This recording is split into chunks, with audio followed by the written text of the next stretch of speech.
Good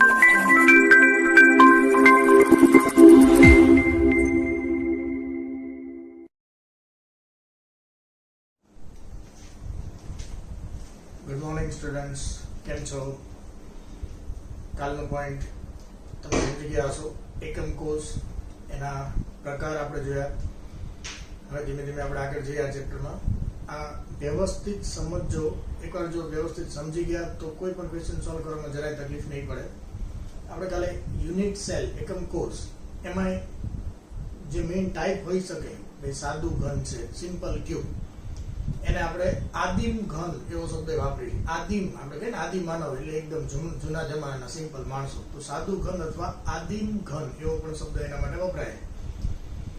body centre, અંતઃ કેન્દ્રિત ઘન, BCC, face centre અને એન્ડ સેન્ટર, અંત કેન્દ્રિત. આવા મેઇન 4 એકમ કોષ હોઈ શકે. હવે આપણે થોડુંક ત્યાંથી આગળ જઈએ. કોઈ પણ એક એકમ કોષમાં માન લો કે સાદું ઘન લઈએ આપણે,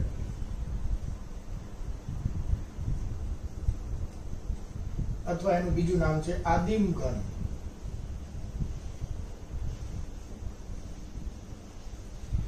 સાદું ઘન અથવા આદિમ ઘન આવો શબ્દ વપરાય છે એના માટે.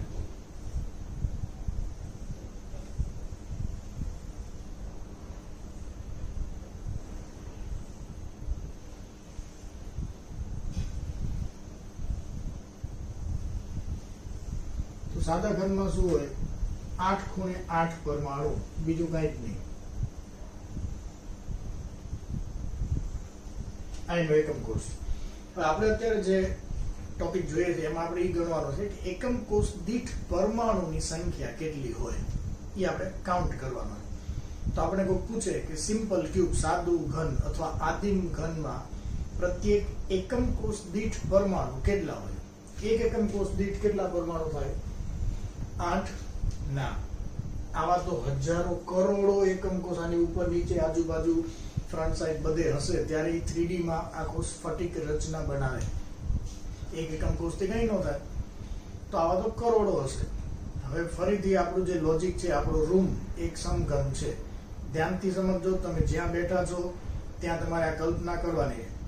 તમે જે રૂમમાં બેઠા છો એ પેક છે અને એક સમઘન છે એવી કલ્પના કરો.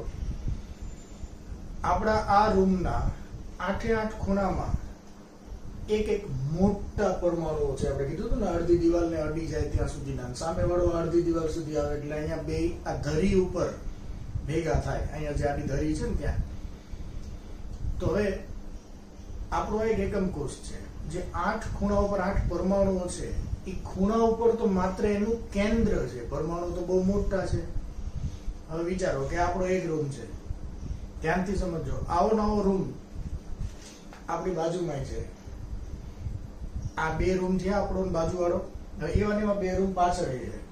મતલબ રૂમ કાઉન્ટ કરો. આ આપણો 1, આની પાછળ 2, એની આ બાજુ 3 અને આ બાજુ 4. આવા 4 રૂમ થયા. આવા નવા બીજા 4 રૂમ ઉપર છે. આવા નવા બીજા 4 રૂમ ઉપર પણ છે. હવે તમે કલ્પના કરો કે આપણા નીચે આ 1, બાજુવાળો 2, એની પછી 3 અને આ 4. આ 4 રૂમ થયા. આવા નવા 4 ઉપર. તો અહીંયા જે ખૂણો આવશે ઉપરની સાઈડ, એ ખૂણામાં કેન્દ્ર હોય એવો મોટો પરમાણુ તમે મૂકો તો એ આપણા એક રૂમમાં નહીં દેખાય, આપણા નીચેના 4 રૂમમાં દેખાશે. અને એ ખૂણો ઉપરના 4 રૂમ માટે કોમન જ છે. મતલબ કે ખૂણા ઉપર જે પરમાણુ છે એ આપણા એકલા માટે નથી, 8 રૂમમાં એ દેખાશે. તો આપણા એક રૂમમાં એનો કેટલામો ભાગ આવે? 8મો ભાગ જ આવે. મતલબ ખૂણા ઉપર જે પરમાણુ છે એનો પ્રત્યેક એકમ કોષ દીઠ 1/8 પાર્ટ ગણાય. આપણા એક એકમ કોષમાં કેટલા પરમાણુ આવે? તો એ આખો પરમાણુ આપણા રૂમમાં નથી. આપણા રૂમમાં તો એનો 8મો ભાગ જ છે. આપણે તો એક એકમ કોષ દીઠ પરમાણુ ગણવા છે. આપણા રૂમમાં કેટલા? તો ભાઈ એનો 8મો ભાગ. તો દરેક ખૂણા ઉપર જે પરમાણુ છે એનો 8મો ભાગ જ એકમ કોષમાં ગણાય. એક એકમ કોષમાં તો 8મો ભાગ જ ગણાય. તો એવા ટોટલ કેટલા ખૂણા છે? 8. તો આ ખૂણામાં 8મો ભાગ છે એ આપણે લઈ લઈએ. પેલા ખૂણામાં 8મો ભાગ છે એ લઈ લઈએ. પેલા ખૂણામાં 8 ખૂણાના 8માં ભાગ ભેગા કરી દઈએ તો એક પરમાણુ થઈ જાય. मतलब આપણા એક એકમ કોષમાં જેટલા જેટલા કટકા છે એ બધાને ભેગા કરીએ તો પરમાણુ તો એક જ થાય. તો પ્રત્યેક એકમ કોષ દીઠ પરમાણુની સંખ્યા સાદા ઘનમાં એક જ થાય. તો આપણે આમ લખી શકીએ 8 ખૂણા અને ખૂણા ઉપર જે પરમાણુ છે એનો 1/8નો ભાગ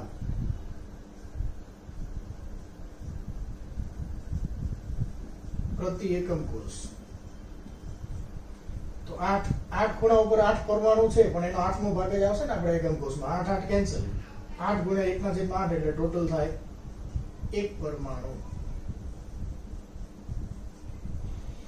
मतलब प्रत्येक एकम कोष दीठ सिंपल क्यूब अथवा सादा घનમાં પરમાણુની સંખ્યા કેટલી થશે? એક જ. આ યાદ રાખશું આપણે, બહુ કામના લોજિક છે આ બધા. તો એક ઇમ્પોર્ટન્ટ વસ્તુ હવે આપણે યાદ રાખી લીધી, 8 ખૂણા ભેગા થઈને એક પરમાણુ બને. આ યાદ રાખી લેજો. 8 ખૂણા ભેગા થઈને આપણા રૂમમાં તો એક જ પરમાણુ કહેવાય. બાકી આ ખૂણા ઉપર જે પરમાણુ છે એ 8 રૂમ માટે કોમન છે. તો બહુ મોટો છે. આપણા નીચેના 4 રૂમમાં દેખાય, ઉપરના 4 રૂમમાં દેખાય. આપણા રૂમમાં તો ખાલી એનો 8મો ભાગ જ આવે. તો એક એકમ કોષ દીઠ એનો 8મો ભાગ ગણાય. બીજું BCC, body centre cubic close packing arrangement. અંતઃ કેન્દ્રિત રચના, અંતઃ કેન્દ્રિત ઘન.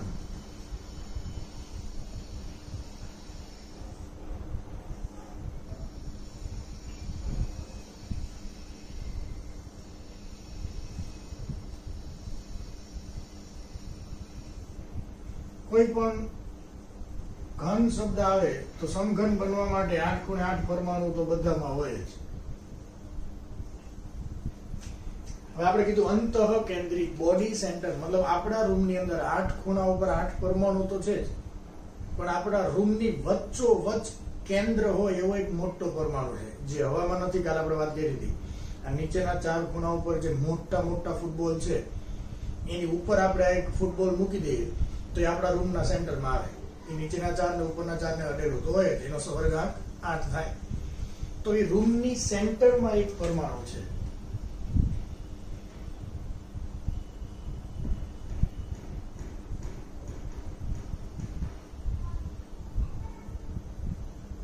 આ બોડી સેન્ટરનો એકમ કોષ. હવે એક વસ્તુ આપણે બીસીસી માં પ્રત્યેક એકમ કોષ દીઠ પરમાણુ કેટલા એની ગણતરી કરવી છે. તો એક સિમ્પલ લોજિક. હવે એક વસ્તુ આપણે સમજી ગયા કે 8 ખૂણા ભેગા થઈને એક થાય. એટલે એ તો આપણે સમજી ગયા ભાઈ 8 ખૂણા અને એનો 1/8 પાર્ટ એટલે 1.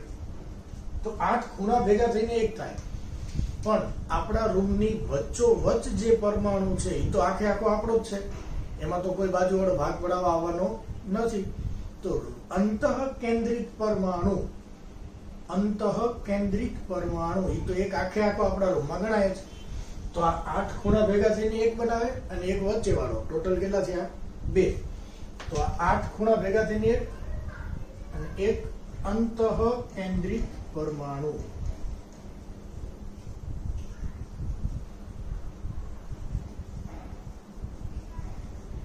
તો આ 1 વત્તા 1.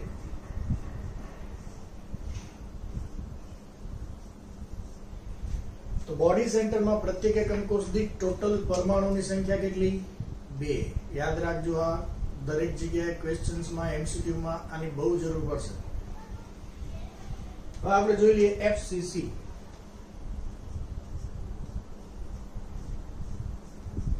એફસીસી એટલે શું? ફલક કેન્દ્રિત. મતલબ 8 ખૂણે એક એક તો હોય જ, પણ દરેક ફેસના સેન્ટરમાં એક એક પરમાણુ આપણે મૂકી દીધો.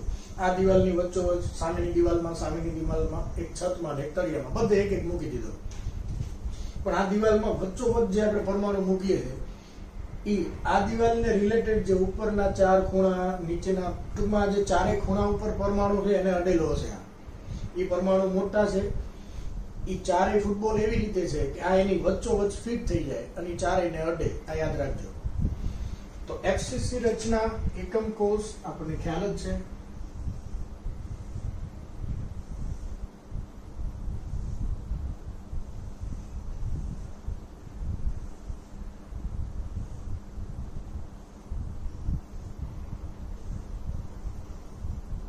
8 ખૂણે 8 તો હોય જ.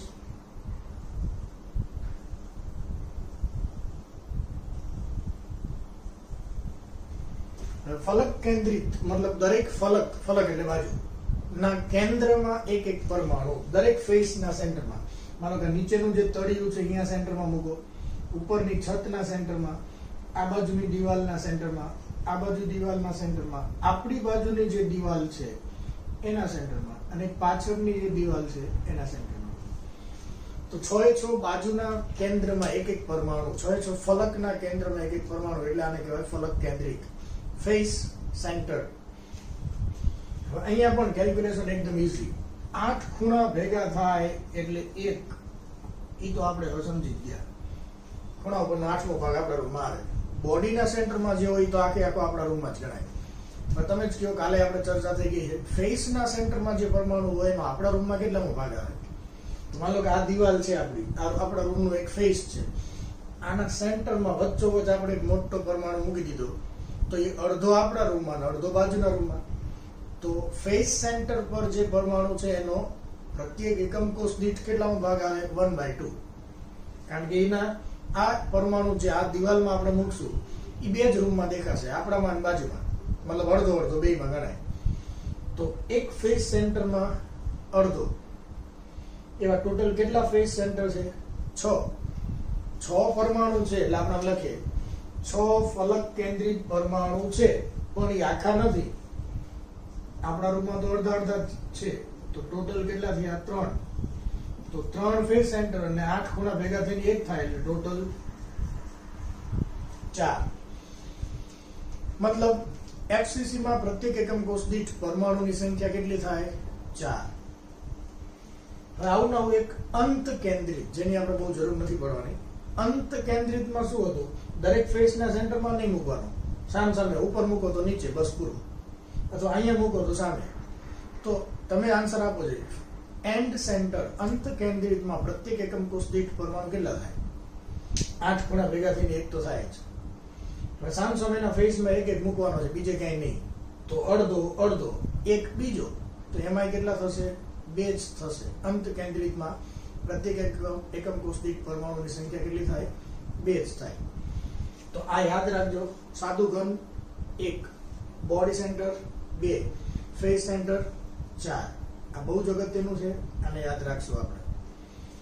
બીજી એક ઇમ્પોર્ટન્ટ વાત, એક વસ્તુ તો આપણે જોઈ ગયા કે ખૂણા ઉપર જે પરમાણુ હોય એનો 8મો ભાગ આપણા રૂમમાં આવે. ઓકે. ફલકના કેન્દ્રમાં જે પરમાણુ છે દિવાલની વચ્ચોવચ્ચ, એનો અડધો ભાગ 1/2 આપણા રૂમમાં આવે પ્રત્યેક એકમ કોષ દીઠ. એકમ કોષમાં ટોટલ ધરી કેટલી હોય? ધરી, એજીસ ધરી ગઈ તો ઊભી લાઈન હોય, દિવાલ બે ભેગી થાય ત્યાં ઊભી લાઈન, પછી આમ આડી લાઈન, આવી ટોટલ ધરી કેટલી હોય? તો કામ કરી લો. ઓલા ખૂણેથી આ ખૂણાને જોડી 1, પછી અહીંથી સામે જાય 2, 3, 4, 4 ધરી ઉપર થઈ. એવી ને એવી નીચેના ખૂણાથી, પેલી બાજુના ખૂણાથી આ બાજુનો ખૂણો 1, પછી અહીંથી ત્યાં 2, 3, 4, 4 ને 4 8 ધરી થઈ. હજી ઉપરના ખૂણાથી નીચેની ઊભી ધરી કહેવાય ને, 1, સામે 2, 3, 4, ટોટલ એકમ કોષમાં 12 ધરી હોય. આ યાદ રાખશું આપણે. એક એકમ કોષમાં ટોટલ ધરી કેટલી હોય? 12. તો આ ધરી કહેવાય. જો આ 1, 2, 3, 4, 4 ઉપર થઈ, 1, 2, 3, 4, 4 નીચે થઈ, અને 1, 2, 3, 4, 4 ઊભી થઈ. ટોટલ 12 ધરી હોય એક એકમ કોષમાં. હવે સમજો કે અહીંયા જે આડી ધરી છે આપણા એકમ કોષમાં, આ જે ધરી છે એના સેન્ટરમાં આપણે કોઈ પરમાણુ મૂકીએ ધરી ઉપર, તો એનો કેટલામો ભાગ આપણા એક એકમ કોષમાં આવે? તો કલ્પના કરો ફરીથી, આ ચેપ્ટર આખું લોજિક ઉપર છે, ધ્યાન રાખજો. આપણો આ એક રૂમ છે, આવનો રૂમ બાજુમાં છે, એવા બે આ બાજુ છે, મતલબ 1, 2, 3, 4, 1, 2, 3, 4, આવા 4 રૂમ નીચે છે, એવા ને એવા 4 ઉપર છે, એવી કલ્પના કરો. અહીંયા જે ધરી આવે એ ધરી ઉપર એક મોટો પરમાણુ મૂકો તો આપણા રૂમમાં દેખાય, બાજુના રૂમમાં દેખાય, અને આપણી ઉપર જે 2 રૂમ છે એમાંય દેખાય. મતલબ આ એક બાજુવાળો 2 અને ઉપરના 2 આ 4 રૂમમાં દેખાય. આ બાજુનો જે રૂમ છે એમાં ન દેખાય, એની બાજુવાળામાં નહીં, એના ઉપરના 2 માં નહીં, ઈ 4 માં નહીં દેખાય. તો 1 બાજુમાં 2 અને ઉપરના 2 આ 4 માટે આ ધરી કોમન છે. મતલબ ધરી ઉપર જો કોઈ પરમાણુ હોય તો એકમ કોષ દીઠ, મતલબ આપણા એકમ કોષમાં તેનો ચોથો ભાગ જ દેખાય. તો ધરી ઉપર જે પરમાણુ છે એનો ચોથો ભાગ પ્રત્યેક એકમ કોષ દીઠ આવે. આ ધ્યાન રાખવાનું.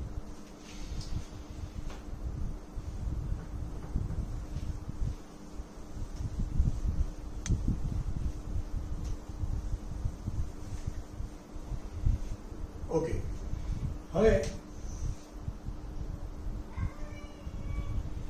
આપણે આવું દોરીએ કે સામેના ખૂણાથી આ બાજુના ખૂણા સુધી એક લીટી દોરીએ. આને આપણે શું કહીએ છીએ? વિકર્ણ. આને આપણે શું કહીએ? વિકર્ણ, ડાયગોનલ. આને આપણે એવું કહીએ છીએ અંતઃ વિકર્ણ.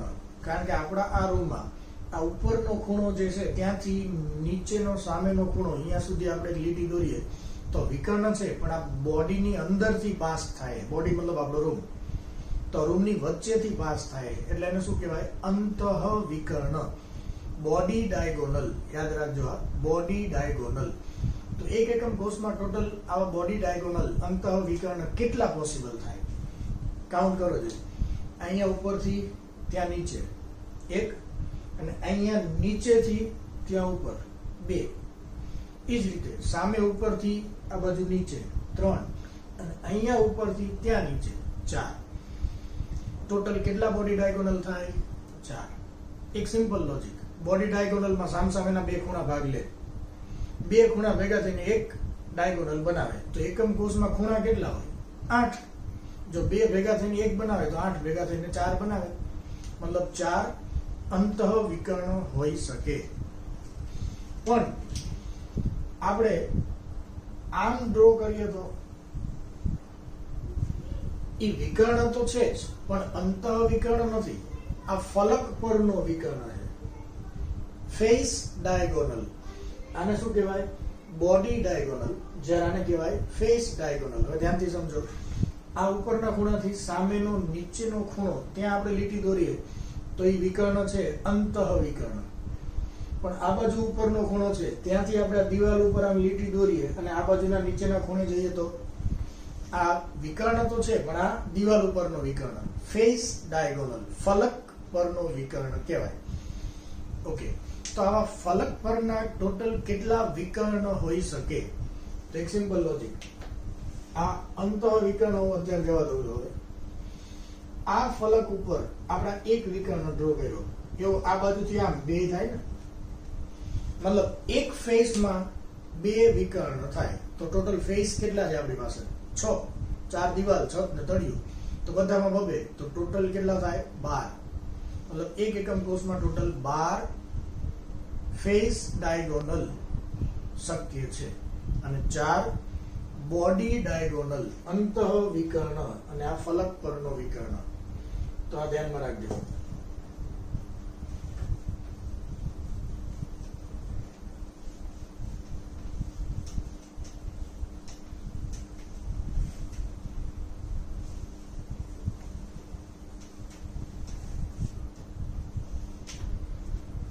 આ કેલ્ક્યુલેશન હંમેશા ધ્યાન રાખશું આપણે.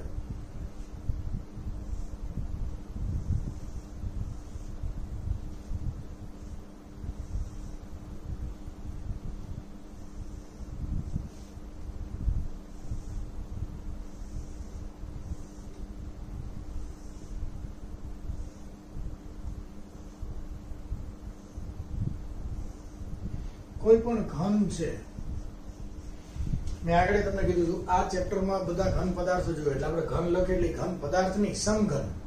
સમઘન એટલે લંબાઈ, પહોળાઈ, ઊંચાઈ બધું સરખું, બધા ખૂણા 90, કાટખૂણા, એને સમઘન મતલબ ઘન રચના કહેવાય. તો જો કોઈ ઘન છે તો એની લંબાઈ, પહોળાઈ અને ઊંચાઈ બધું સેમ જ હોય. તો જો લંબાઈ a તો પહોળાઈ પણ a, ઊંચાઈ પણ a. ધરીની લંબાઈ આપણે એને કહેશું એજ લેન્થ, ધરીની લંબાઈ આવો શબ્દ આપણે વાપરશું. અને એ છે, ખૂણા બધા 90 ના છે. તો અહીંયા ધરી તો બધી એ છે જ, પણ ફલક પરનો વિકર્ણ, તો આને આપણે નામ આપી દઈએ એ બી સી. તો ફલક પર જો તમે વિકર્ણ ડ્રો કરો તો એની લંબાઈ કેટલી થાય? તો અહીંયા પાયથાગોરસનો પ્રમેય આપણે લગાડી શકીએ, કારણ કે આ ખૂણા તો બધા 90 છે ને. અહીંયા આપણે દેખાતો નથી, બાકી આ બી કાટખૂણો છે. તો જો આપણે પાયથાગોરસ થિયરમ એપ્લાય કરીએ તો એ બી નો સ્ક્વેર વત્તા બી સી નો સ્ક્વેર બરાબર એ સી નો સ્ક્વેર.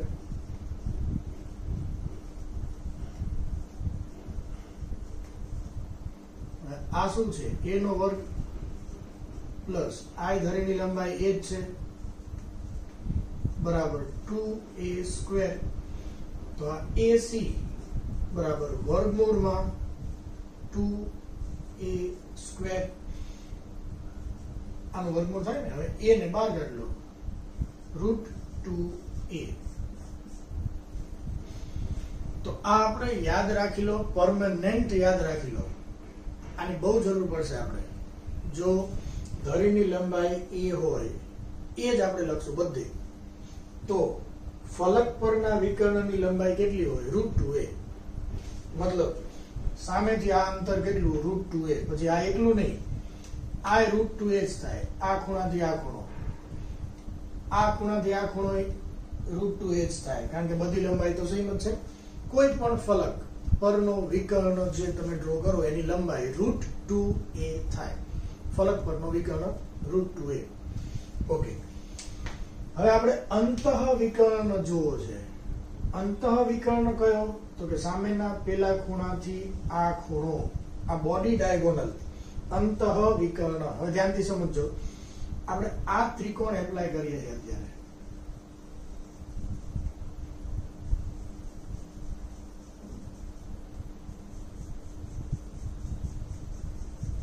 આ નામ આપી દઈએ ડી.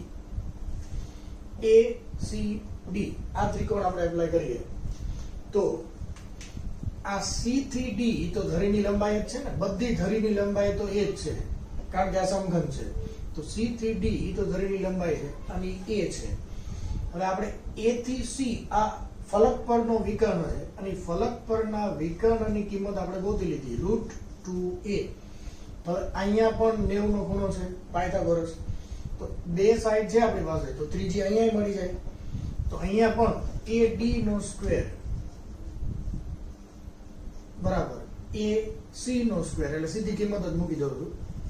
√2a નો સ્ક્વેર પ્લસ CD, આ a છે, a નો સ્ક્વેર. તો આ કેટલા થશે? આનો સ્ક્વેર એટલે 2a square plus a square is equal to 3a square. AD નો સ્ક્વેર છે, AD બરાબર √3a. મતલબ આ અંતઃ વિકર્ણ કેટલો થાય? √3a. જ્યાં a એટલે શું? ધરીની લંબાઈ. તો બે વેલ્યુ આપણે પરમેનન્ટ યાદ રાખી લેશું. બે વિકર્ણ હોય સમઘનના, એક ફલક પરનો વિકર્ણ જેને આપણે કહેશું ફેસ ડાયગોનલ, અને એક અંતઃ વિકર્ણ જેને આપણે કહેશું body diagonal. Face diagonal √2a અને બોડી ડાયગોનલ √3a. બે જ વેલ્યુ છે, √2a √3a. પણ ક્યારેક આપણે ભૂલી જતા હોઈએ, બે વેલ્યુ હતી, એક √2a અને એક √3a, પણ કયો ફેસ ડાયગોનલ અને કયો બોડી ડાયગોનલ? તો મગજ લગાડવાનું. ફલક પરનો વિકર્ણ લાંબો હોય કે બોડી ડાયગોનલ લાંબો હોય? આ ખૂણાથી આ ખૂણે દોરો, ઉપરના સામેના ખૂણાથી નીચેનો ખૂણો દોરો, અને એ ખૂણાથી ઠેઠ સામેના નીચેના ખૂણાએ તમે લીટી દોરો, તો લાંબી કઈ થાય? અંતઃ વિકર્ણ વધારે લાંબો હોય. તો √2a અને √3a એમાં વધારે વેલ્યુ કઈ હોય? √3a. તો એ અંતઃ વિકર્ણ. √2a ફલક પરનો વિકર્ણ. એકદમ સિમ્પલ લોજિક છે. મોટી વેલ્યુ બોડી ડાયગોનલ √3a, નાની વેલ્યુ ફેસ ડાયગોનલ √2a. આ વેલ્યુ ફિક્સ જ રહેશે. આ યાદ રાખજો, કામ લાગશે, વધારે કામ લાગશે.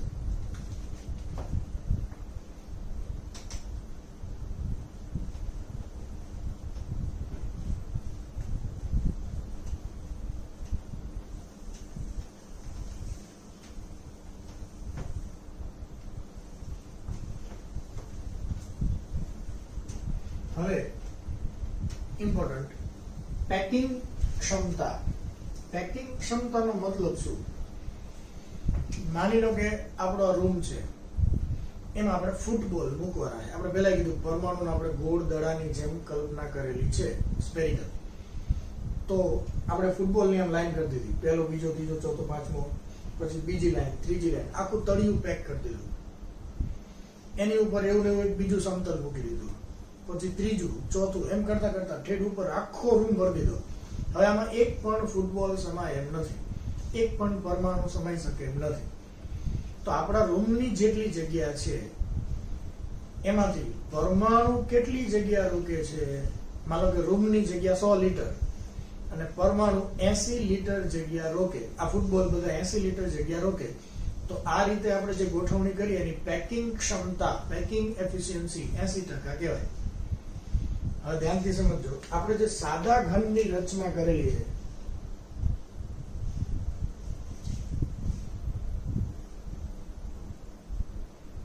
આ રીતે આપણે પરમાણુ ગોઠવીએ.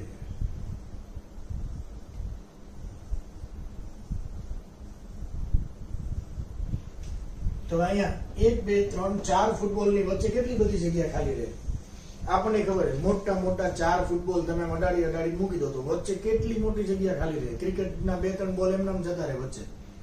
એવા ને એવા 4 ફૂટબોલ નીચે અને બીજા 4 ફૂટબોલ ઉપર, 8 એટલે એકમ કોષ થઈ ગયો ને. આપણને ખબર જ છે આ 4 અને આવા ઉપરના 4 એને જોઈન કરો એટલે સાદા ઘનનો એકમ કોષ થાય. તો આમાં વચ્ચે વચ્ચે એટલી બધી જગ્યા ખાલી રહે છે કે આપણને એવું લાગે કે આપણે તો આખો રૂમ ફૂટબોલથી ભરી દીધો, પણ હકીકતમાં વચ્ચે ઘણી બધી જગ્યા ખાલી હોય. રૂમની જેટલી જગ્યા છે એ બધી પરમાણુ દ્વારા રોકાશે નહીં. એક પણ ફૂટબોલ બીજો સમાશે નહીં, પણ વચ્ચે વચ્ચે એટલી બધી જગ્યા. તો આપણે એમ કહીએ કે ભાઈ આની પેકિંગ ક્ષમતા કેટલી કહેવાય? તો કે રૂમની જેટલી જગ્યા છે એમાંથી આને કેટલી જગ્યા રોકેલી છે એના પર્સન્ટેજ આપણે ગોતવા પડે. તો સાદા ઘનમાં આપણે કાઉન્ટ કરીએ.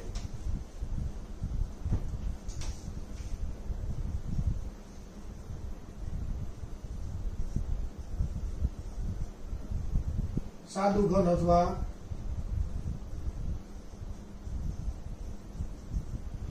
આદિમ ઘન, આમાં આપણે પેકિંગ એફિશિયન્સી જોઈ છે.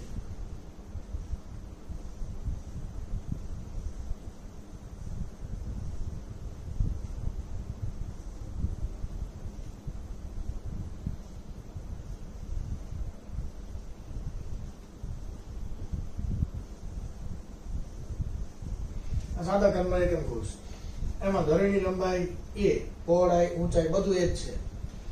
તો જો લંબાઈ, પહોળાઈ, ઊંચાઈ બધું એ જ હોય તો સાદા ઘનનું પોતાનું કદ કેટલું, એ પોતે કેટલી જગ્યા રોકે? તો લંબાઈ ગુણ્યા પહોળાઈ ગુણ્યા ઊંચાઈ મતલબ a નો ઘન. તો અહીંયા એકમ કોષનું કદ કેટલું થાય?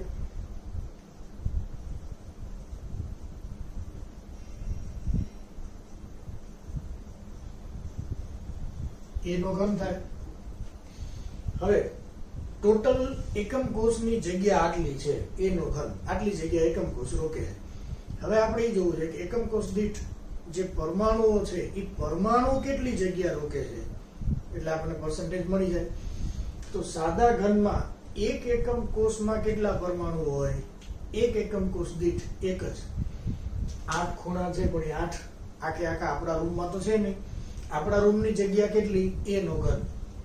આ ખૂણા ઉપર જે પરમાણુ છે એ આખો તો આપણા રૂમમાં નથી ને, એનો 8મો ભાગ જ છે. એવો બીજો, ત્રીજો, એવા 8 ભેગા થઈને ભેગા કરો તો કેટલા થાય? એક જ. 8 8 ખૂણા ભેગા કરો તો પરમાણુ તો આપણા રૂમમાં એક જ થાય. તો આપણે દી જોવાનું કે આપણા રૂમની ટોટલ જગ્યા આટલી અને એમાં એક પરમાણુ આટલી જગ્યા રોકે. તો રૂમની ટોટલ જગ્યાના આટલા ટકા જગ્યા પરમાણુ દ્વારા રોકાય છે એવું આપણે કાઉન્ટ કરી શકીએ. તો આ એકમ કોષ દીઠ પરમાણુ તો એક જ છે અને પરમાણુનું કદ કેટલું?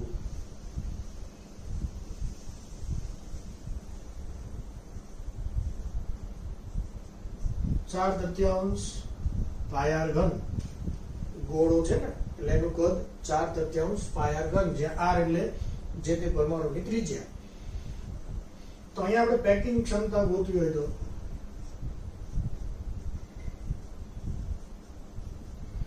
ફરીથી પર્સન્ટેજ કઈ રીતે મળે ધ્યાનથી જુઓ. આપણને એમ કે 50 માંથી 10 માર્ક આવ્યા તો 10 ભાગ્યા 50 કરો એટલે ટકા નો થાય. 10 ભાગ્યા 50 કરો એટલે ટકા નો થાય. ગુણ્યા 100 કરો એટલે ટકા થાય. જોઈ લઈએ આ કેટલા થયા?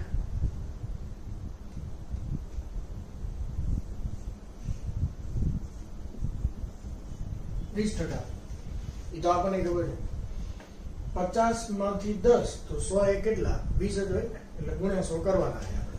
સેમ પેકિંગ ક્ષમતા. તો એકમ કોષનું કદ કેટલું છે? ટોટલ કદ કેટલું છે?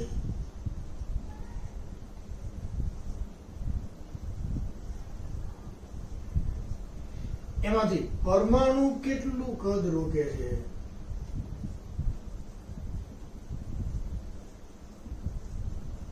ગુણ્યા 100. તો સાદા ઘનમાં એકમ કોષ દીઠ એક જ પરમાણુ છે, એક જ, અને પરમાણુનું કદ કેટલું થાય? 4/3 પાયર ઘન ગુણ્યા 100 છેદમાં એકમ કોષનું કદ કેટલું? a3. એકમ કોષનું કદ કેટલું? a3. હવે ધ્યાનથી સમજજો.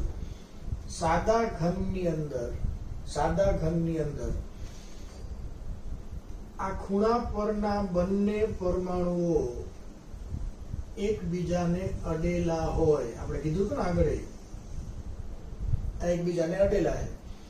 તો આ આખી ધરીની લંબાઈ એટલે હકીકતમાં શું થાય? આ પરમાણુની ત્રિજ્યા એક વાર અને અહીંથી આ બે વાર. મૂળ તો પરમાણુની ત્રિજ્યા બે વાર જ થવાની ને, કારણ કે એ બે પરમાણુ તો એકબીજાને અડેલા છે. તો અહીંયા a ની જગ્યાએ આપણે શું લખીએ કે a બરાબર 2r. a બરાબર 2r. તો અહીંયા a નો ઘન છે એની જગ્યાએ 2r ક્યુબ. તો મતલબ 2 નો ઘન એટલે 8, r નો ઘન અને ઉપર r નો ઘન, એ તો ઉડી જવાના. પાઈ ની કિંમત મૂકી દો 3.14 અને સાદરૂપ આપી દો.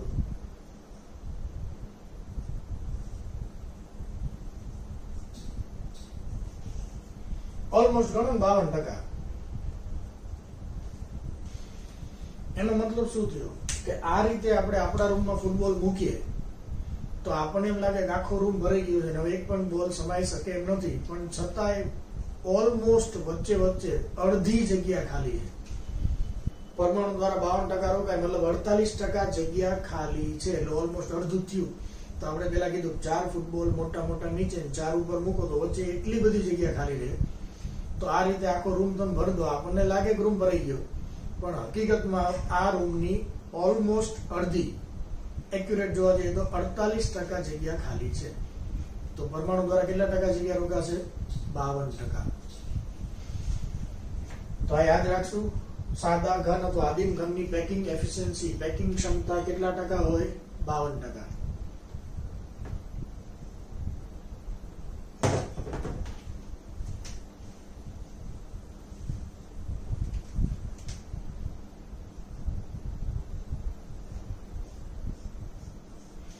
સેમ કેલ્ક્યુલેશન આપણે બોડી સેન્ટરમાં કરીએ.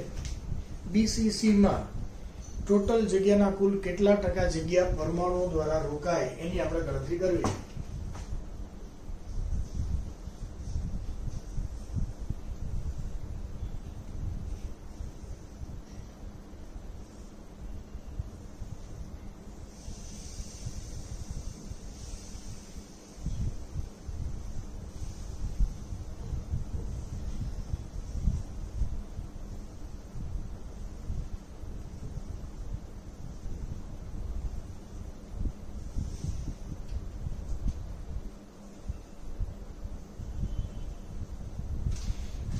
હવે અહીંયા ધ્યાનથી સમજજો, બહુ જ ઇમ્પોર્ટન્ટ લોજિક છે આ ભૂલાઈ ન જાય, ધ્યાન રાખજો.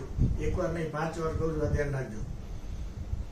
બોડી સેન્ટર, ફેસ સેન્ટર અને સાદું ઘન, મેઇન આ 3 પ્રકાર છે જેની આપણે વારંવાર જરૂર પડશે. સાદા ઘનમાં આ ખૂણા પરના બંને પરમાણુ એકબીજાને અડેલા છે, મતલબ અહીંથી આટલી ત્રિજ્યા અને આ બીજી ત્રિજ્યા, એટલે આખી ધરીની લંબાઈ કેટલી? ત્રિજ્યા 2 વાર. બોડી સેન્ટરમાં અને ફેસ સેન્ટરમાં એવું નહીં થાય. બોડી સેન્ટરમાં આ ખૂણો અને સામેનો ખૂણો એકબીજાને અડેલા નથી. ફેસ સેન્ટરમાં પણ નથી. મતલબ a બરાબર 2r આવું ખાલી સાદા ઘનમાં જ થશે. તો સાદા ઘન માટે ધરીની લંબાઈ અને ત્રિજ્યાનો સંબંધ શું, આના રિલેટેડ દાખલા આવશે. આ સૂત્ર યાદ રાખજો. પણ અંતઃકેન્દ્રિત ઘનમાં એવું નથી થતું.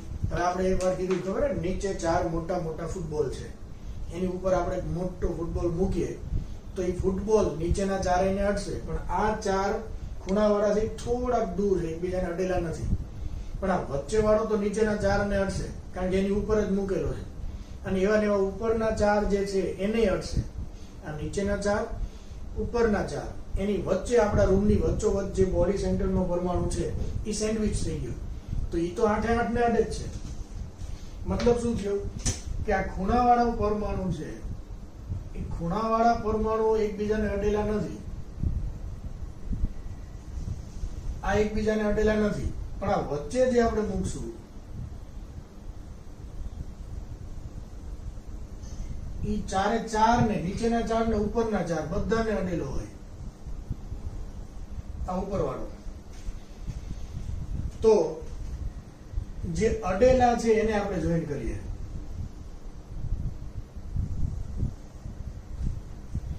તો આ કયો વિકર્ણ થઈ ગયો? અંતઃ વિકર્ણ, બોડી ડાયગોનલ. હવે આપણે આગળ યાદ જ રાખેલું છે. ધરીની લંબાઈ a, તો અંતઃ વિકર્ણ કેટલો? √3a. ફલક પરનો વિકર્ણ કેટલો? √2a. આ તો આપણને યાદ જ છે. તો અહીંયા આપણે કામ કરીએ.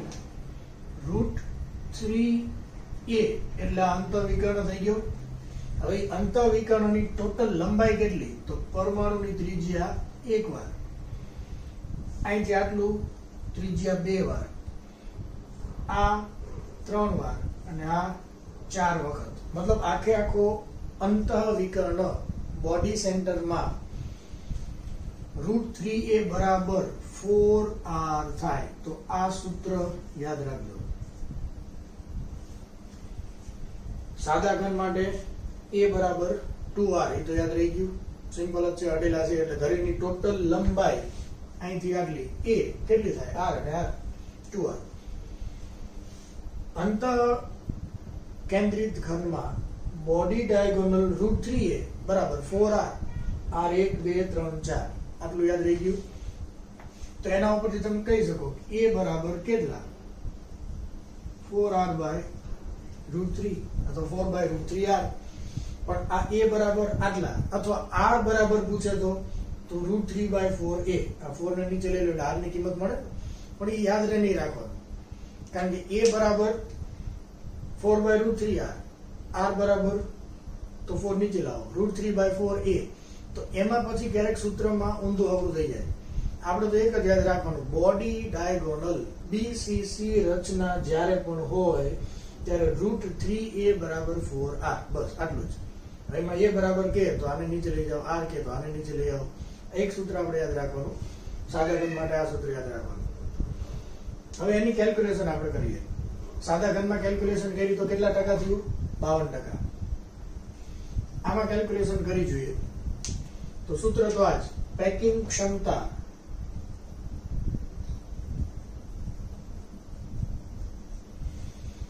પરમાણુ કુલ કેટલી જગ્યા રોકે છે ગુણ્યા 100 છેદમાં એકમ કોષનું કદ. હવે આની ધરીની લંબાઈ તો એ જ છે, બધામાં આપણે એ જ લેવાની. તો એ બરાબર કેટલા? અથવા આ એકમ કોષનું કદ જે આપણે નીચે મૂકવાનું છે, એકમ કોષનું કદ કેટલું થાય? એ નો ઘન. લંબાઈ ગુણ્યા પહોળાઈ ગુણ્યા ઊંચાઈ બધું એ જ છે.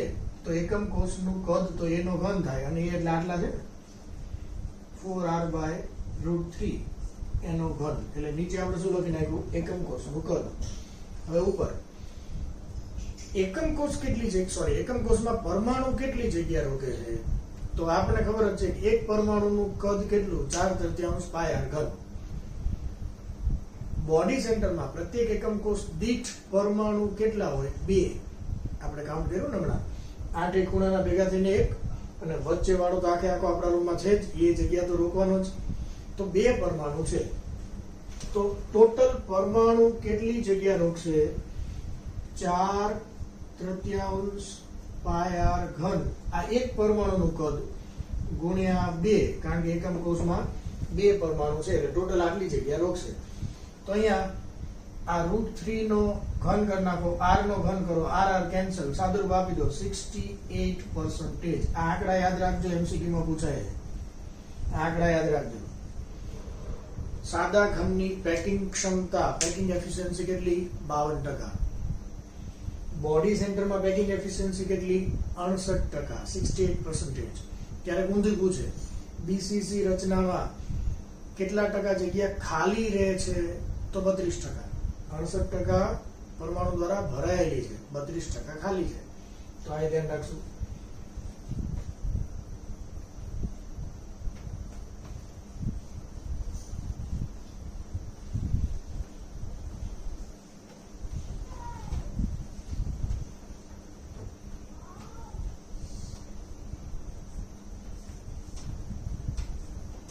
હવે છેલ્લું એક એફસીસી માં આપણે ગણતરી કરી લઈએ.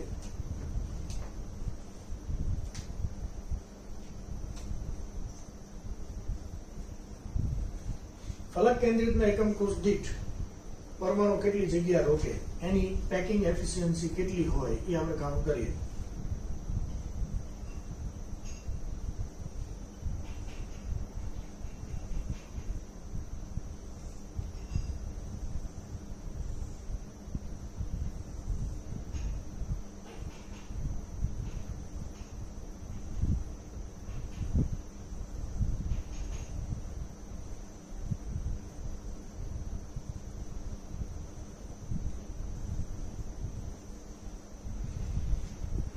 આઠ ખૂણે 8 તો હોય જ, અને એફસીસી માં દરેક ફેસ ના સેન્ટરમાં એક એક પરમાણુ હોય.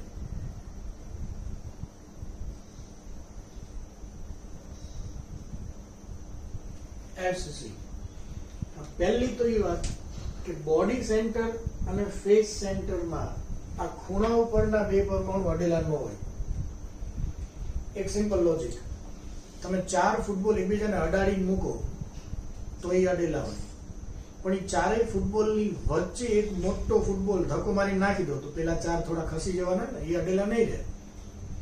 ચારે ફૂટબોલ અડીને મૂકો તો વચ્ચે ઓછી જગ્યા હોય, એક નવો ફૂટબોલ સમય એટલી જગ્યા ન હોય.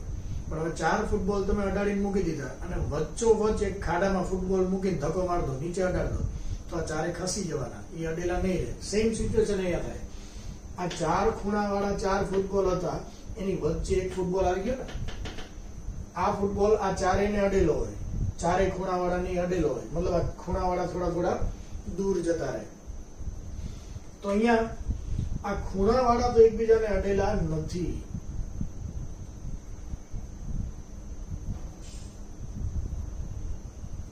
એટલે અહીંયા પણ આપણે એવું નહીં કહી શકીએ કે ધરીની લંબાઈ એ r વત્તા r 2r એવું આમાં ન થાય. એ સાદા ઘનમાં જ થાય.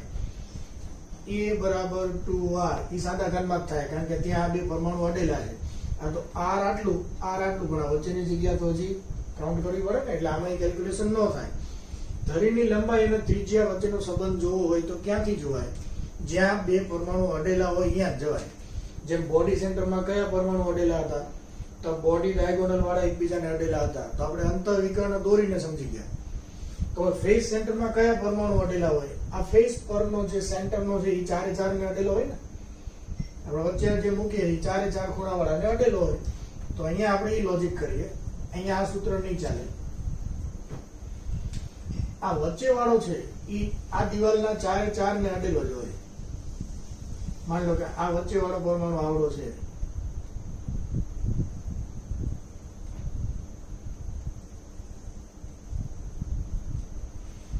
તો આ બધા એકબીજાને અડેલા હોય. તો અહીંયા આપણે જે વિકર્ણ દોરીએ એ કયો વિકર્ણ થાય?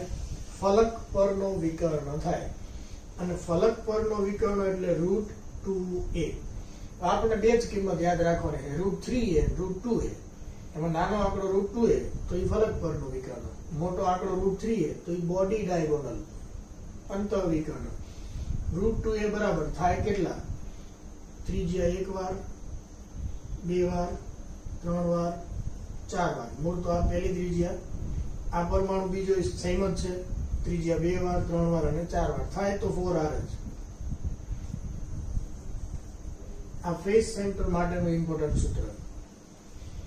આ બોડી સેન્ટર માટે અને સાદા ખંડ માટે a બરાબર 2r. એ તો એકદમ સિમ્પલ જ હતું.